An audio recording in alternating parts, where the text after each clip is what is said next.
So good to see you all, and welcome to what some people call the capital of AI. Actually, no one calls it the capital of AI, but hopefully one day, and that's why we wanted to gather you all in this very building.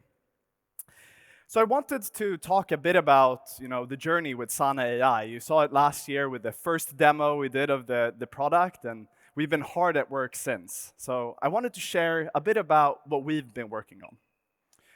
But before I do, I wanted to come back to our purpose, why I was so excited to work on this problem in the first place.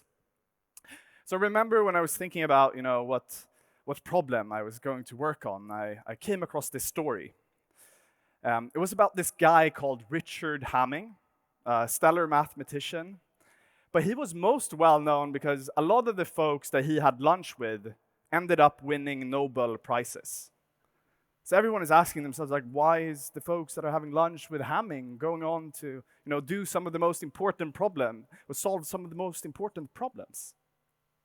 And what they found was that Hamming would always ask people, what is the most important problem in your field? And then he would follow that up with, then why are you not working on it? And he was surprised by how few of the very best scientists were actually working on the most important problems in their field. So I started thinking about, what is the most important problem in our field? And I came across this other story. So a guy called Bucky Fuller, you've heard a bit about today, was out for a walk with another really clever guy called Albert Einstein. And so they're out for this walk, and they start talking about, what are the most important problems? And they conclude that the most important problems are the meta problems, the problems that if you solve them, you solve everything else. And they thought the biggest meta problem was access to knowledge. So if we looked back in human history, every time we've changed access to knowledge, everything else changed for the better. And that was really the foundational purpose of Sana. We thought that if we could apply AI to this field and improve access to knowledge, we could ultimately help all of you achieve your missions faster. And that's what we're so excited to do. Today, Sana powers over 15,000 companies around the world. And these are companies that are making a big dent in their respective fields, using this knowledge to completely transform how we live and work. We have Svea Solar, one of our older customers that is fundamentally accelerating the transition to renewable energy. Companies like Voi changing how we travel around the cities and now rolling out Sana to all employees globally. Companies like Merck that are developing new medicines and by having their researchers access the best knowledge can do that at a much faster pace. Companies like H2 Green Steel that we're really excited to see come out of Stockholm. Hinge Health that traveled all the way from the US to be here with us today, so thank you for making that travel. And companies like Piab, and at Piab we have a user called Amira. Maybe you're in the audience here today, I think so. Amira has used Sana 2,700 times the last 6 months. So that really shows how Sana can become indispensable for these organizations and help them do their best work. And so last year at this very summit, we introduced Sana AI. What the fundamental insight or intuition behind that was a lot of the knowledge that we want to access sits scattered across multiple systems. It can be in Google Drive or in a spreadsheet and so on. So we wanted to provide a universal interface to all of your company knowledge and make that searchable. We followed that up with introducing chat. So not only could you search for all of your company's knowledge, but you could ask questions to it and query it.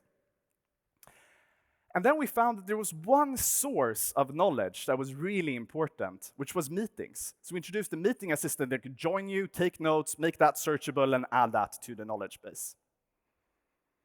And so when we were talking about, what do we do next, we said we wanted to make Sana as accessible for as many people as possible.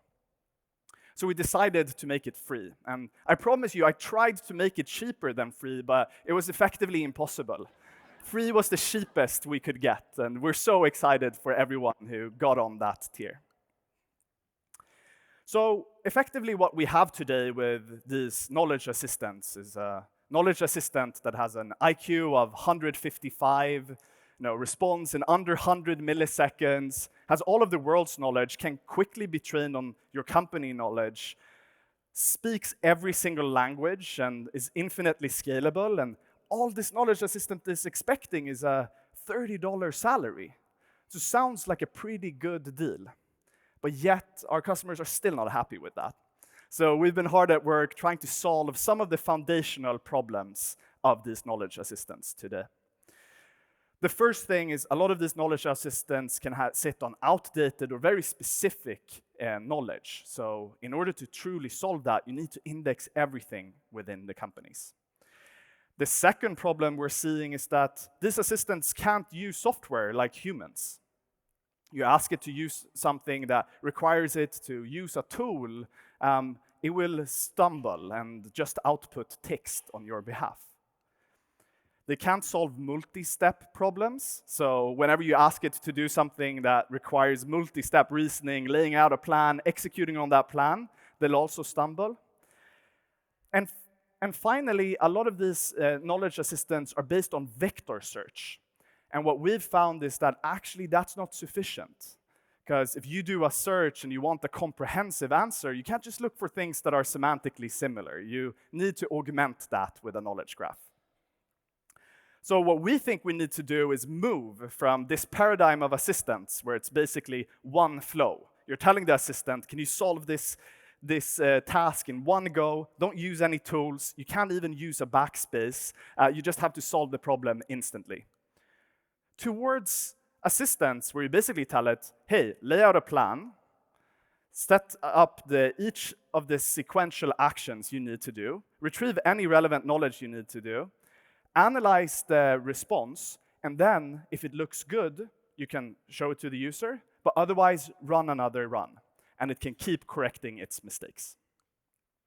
So this is what we've been hard at work with, and we're now introducing A4, which is our most recent agent solution that's powering Sana AI.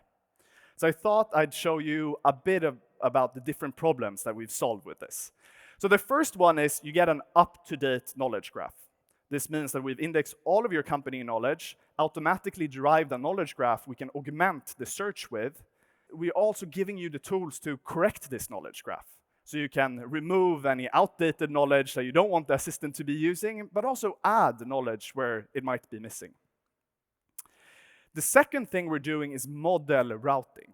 What this means is that whenever you ask a question to it, we can send it to the best model for solving that specific task.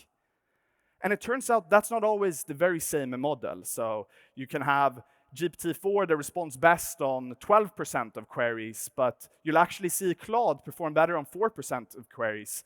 So with model routing, you can not only improve the performance, but you also make it a lot faster. So you don't ask GPT-4 for the capital of France, given that it's such an easy task to solve. Second thing we're doing is enabling it to use tools. So whenever you ask the assistant to do something on your behalf, it can use all of the tools that you use every single day. So it can use Salesforce or your ATS, like Teamtailor or Greenhouse, or any other tools that you think is appropriate for solving that given task. And then we're allowing it to self-reflect. So if you think about how you solve a task, you won't just do it in one go from start to finish. Usually, I'll put up a plan, I'll send that to my colleague John, he'll tell me it looks terrible, I'll do another draft, I'll improve it, and then move on. And we think this very behavior is super important for these assistants. That when you get this self-reflection element, you can get a very much higher performance across a broad range of tasks. And then finally, we're teaching it to reason. So rather than solving the task in one go, it will lay out the plan, which tools it needs to access, how it needs to solve the problem, carry out these actions one by one until it's found the solution, and then get that back to you. So when you look at the performance of these assistants once you've deployed this, it's quite interesting, actually.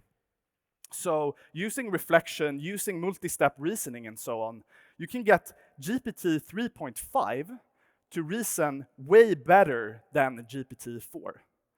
So you can get that from a 47% accuracy up towards 80, which is way higher than the 67% accuracy you get with sort of plain vanilla GPT-4. But of course, you want to deploy that on the state-of-the-art models. So when you deploy this mix of techniques on GPT-4, you get to a 96% accuracy across human eval benchmarks. So it's really exciting direction of augmenting these tools with these models with reasoning and multi-step planning. But we think there's one more thing that needs to happen with these assistants. So now you actually have to ask them to do something.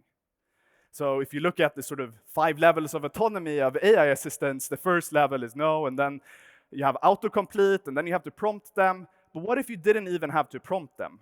What if we moved more towards supervised automation? What that means is that the AI assistant will anticipate what you want before you even ask for it, and then serve that up to you so that you can just press complete and implement the action. So enough talking. I wanted to share what this will look like in the actual product. So you can take this first example, which is I had a meeting with Apple this morning. I want to find the notes for it. I can just quickly search across all of our company knowledge. It will serve up the actual meeting notes. I can review them if there's anything I want to pick up on. But once I have these notes, I might want to do something with them. So here I can just ask the assistant, do you want to update Salesforce on my behalf? And it will implement this action for me. I can just quickly review the action, see if it looks good. If I like it, just press complete, and it will implement this action on my behalf. So moving from this text-based assistants to action-based assistants that we think could make these assistants a whole lot more useful. But I also mentioned this concept that what if you didn't even have to ask it something? What if it just did it for you before you even asked? So now when you go to the Sana home screen, it will suggest the actions. It will have run all of this in the background, figured out the most useful actions you might want to carry out. And then in a catch-up flow, you can just tap it and swipe through all of the suggested actions. So I might have missed a meeting this morning, and so here I can just swipe through, get a summary of the meeting. I can ask a follow-up question if there's something that I missed from that specific meeting. I can also go in and have all of my suggested actions and just swipe through them. So here it's anticipated what I usually do across these different systems, and then just provided it in a feed for me to quickly complete. And it can also enable me to respond to emails in a way where it retrieves all of the relevant knowledge to solve that specific email. So here's actually an example from our partners at Piab, and it's a very complicated email that requires the agent to go out, search across 5 different systems, retrieve all of the sub-knowledge in order to generate the response to this, and then fill in a first draft on my behalf. So here it's created a first draft. I can look at it and see whether I think it looks good, whether I want to make any edits or just press complete. And so across every one of these, across the materials, the environmental certifications, it's looked at all of these sub-details, searched up the relevant knowledge, and provided an answer on my behalf. And then the final example I wanted to show is the example of catch-up. So as leaders, you're inundated with information that's being shared with you. What Sana does here is looks at the most recent documents that were shared, synthesizes that for you, and then you can just quickly skim through and you're all up to date. So these assistants, I think, now can save us countless hours of work by moving from knowledge retrieval and search towards using the knowledge retrieval and search to help us actually accomplish the tasks. So these knowledge assistants are about to get a whole lot more useful. But there's one more thing on the knowledge assistant that we've been working on together with our partners at OpenAI. And a lot of you have been asking, what if we could give it a voice? But not only give it a voice, what if we could also talk to it? So that's something we're also bringing to Sana AI. Let me show you what that would sound like. Hi, Joel. Hope your day has been great so far. Looks like you missed every single meeting today. Don't worry, I'll get you up to speed. One of the best features is we're also making it a bit passive-aggressive, and we're enabling it to sound annoyed. So you won't just have a super capable assistant, but also a passive-aggressive one. We're very excited to see all of our partners deploy these assistants to a broad range of use cases, whether that's augmenting their sales reps or augmenting their researchers with research assistants so that they can access the clinical data and all internal company knowledge more effectively. And we think this is just the beginning. What you've seen here today is introducing actions, multi-step planning, enabling you to deploy these assistants in an enterprise-secure way. And we think that's just the very beginning of what these assistants will be able to do to you. And we think this is actually the worst you'll ever see these assistants be. And we're hard at work making them way better. But already with this first generation of assistants, if you compare them to historical technologies like the steam engine, when we deployed the steam engine, we saw a 25% productivity gain in those use cases. Just from the very early results of AI assistants, we're seeing 30 to 50% productivity gains across a bunch of different use cases. So we're very excited to partner with you, partner with some of the world's most important companies to provide these tools in your hands so you can go out and reimagine medicine, as we'll hear about later, accelerate our transition to renewable energy, and whatever your mission is, we're here to serve you. So thank you so much for joining us in the capital of AI today, and I'll be back soon for more interviews.